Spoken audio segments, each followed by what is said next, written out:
सोमवार व्रत कथा। एक नगर में एक बहुत धनवान साहूकार रहता था। उसके घर में धन की कमी नहीं थी, परंतु वह बहुत दुखी था क्योंकि उसके कोई पुत्र नहीं था। वह इसी चिंता में दिन रात दुखी रहता था। पुत्र की कामना के लिए वह प्रत्येक सोमवार शिवजी का व्रत और पूजन किया करता था तथा सायंकाल मंदिर जाकर शिवजी के सामने दीपक जलाया करता था।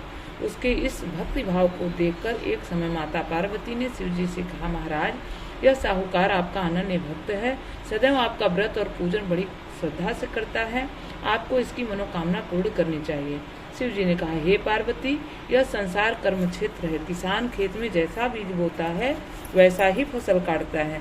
उसी तरह मनुष्य इस संसार में जैसा कर्म करते हैं वैसा ही फल भोगते हैं। माता पार्वती ने अत्यंत आग्रह से कहा, महाराज, जब यह आपका अनन्य भक्त है और अगर इसको किसी प्रकार का दुख है तो उसे आपको अवश्य दूर करना चाहिए।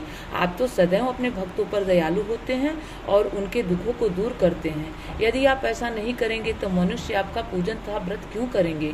माता पार्वती का ऐसा आग्रह देख शिव जी कहने लगे, हे पार्वती, इसके कोई पुत्र नहीं है, इसी चिंता में यह अति दुखी रहता है।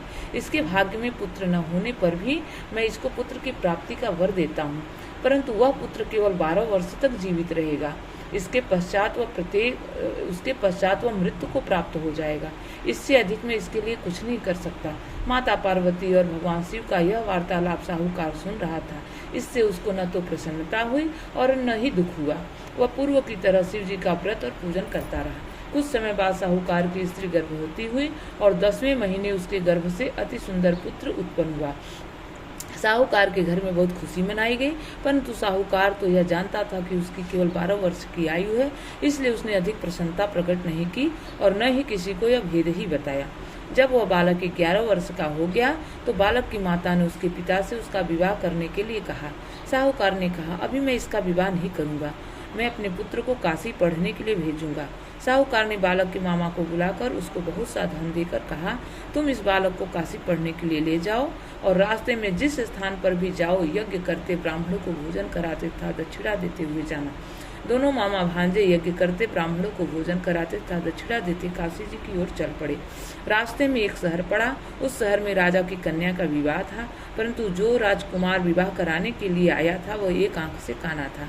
उसके पिता राजा को इस बात की बड़ी चिंता थी कि कहीं राजकुमार को देख राजकुमारी तथा उसके माता पिता विवाह में किसी प्रकार की अड़चन पैदा न कर दें। जब उसने सेठ के अति सुंदर लड़के को देखा तो मन में विचार किया कि क्यों न द्वाराचार के समय इस लड़के से वर का काम चलाया जाए। ऐसा मन में विचार कर राजकुमार के पिता ने उस लड़के और उसके मामा से बात की। वे राजी हो गए। फिर उस साहूकार के लड़के को वर के कपड़े पहनाकर तथा घोड़ी पर बैठाकर कन्या के द्वार पर ले गए। सभी कार्य प्रसन्नता से पूर्ण हो गया। राजकुमार के पिता ने सोचा कि यदि विवाह कार्य भी इसी लड़के से करा लिया जाए तो क्या बुराई है। ऐसा विचार कर लड़के और उसके मामा से कहा, यदि आप फेरों और कन्यादान के काम को भी करा दें तो आपकी बड़ी कृपा होगी। मैं इसके बदले आपको बहुत सारा धन दूंगा। दोनों ने इसे सहस्र स्वीकार कर लिया। विवाह कार्य बहुत अच्छी तरह से संपन्न हो गया। सेठ का पुत्र जिस समय जाने लगा तो उसने राजकुमारी की चुंदड़ी के पल्ले पर लिख दिया, तेरा विवाह मेरे साथ हुआ, परंतु जिस राजकुमारी के साथ तुमको भेजेंगे वह एक आंख से काना है। मैं काशी जी पढ़ने जा रहा हूँ। सेठ के लड़के के जाने के पश्चात राजकुमारी ने जब अपनी चुंदड़ी पर ऐसा लिखा हुआ पाया तो उसने काने राजकुमार के साथ जाने से मना कर दिया। उसने अपने माता पिता को सारी बात बता दी और कहा कि यह मेरा पति नहीं है, मेरा विवाह इसके साथ नहीं हुआ। जिसके साथ मेरा विवाह हुआ है वह तो काशी पढ़ने गया है। राजकुमारी के माता पिता ने अपनी कन्या को विदा नहीं किया और बारात वापस चली गई। उधर सेठ का लड़का और उसका मामा काशी पहुंच गए। वहां जाकर उन्होंने यज्ञ करना और लड़के ने पढ़ना शुरू कर दिया। जब लड़के की आयु 12 साल की हो गई उस दिन उन्होंने यज्ञ रचा रखा था। लड़के ने अपने मामा से कहा, मामा जी, आज मेरी तबीयत कुछ ठीक नहीं है। मामा ने कहा, अंदर जाकर सो जाओ। लड़का अंदर जाकर सो गया और थोड़ी देर में उसके प्राण निकल गए। जब उसके मामा ने आकर देखा कि उसका भांजा मृत पड़ा है तो उसको बड़ा दुख हुआ। उसने सोचा कि अगर मैं अभी रोना पीटना मचा दूंगा तो यज्ञ का कार्य अधूरा रह जाएगा। अतः उसने जल्दी से यज्ञ का कार्य समाप्त करवाकर ब्राह्मणों के जाने के बाद रोना पीटना शुरू कर दिया। संयोगवश उसी समय शिव पार्वती उधर से जा रहे थे। जब उन्होंने जोर जोर से रोने की आवाज़ सुनी तो पार्वती जी कहने लगी, महाराज, कोई दुखिया रो रहा है, इसके कष्ट को दूर कीजिए। जब शिव पार्वती वहां पहुंचे तो उन्होंने पाया कि वहां एक लड़का मृत पड़ा था। माता पार्वती कहने लगी, महाराज यह तो उसी सेठ का लड़का है जो आपके वरदान से उत्पन्न हुआ था।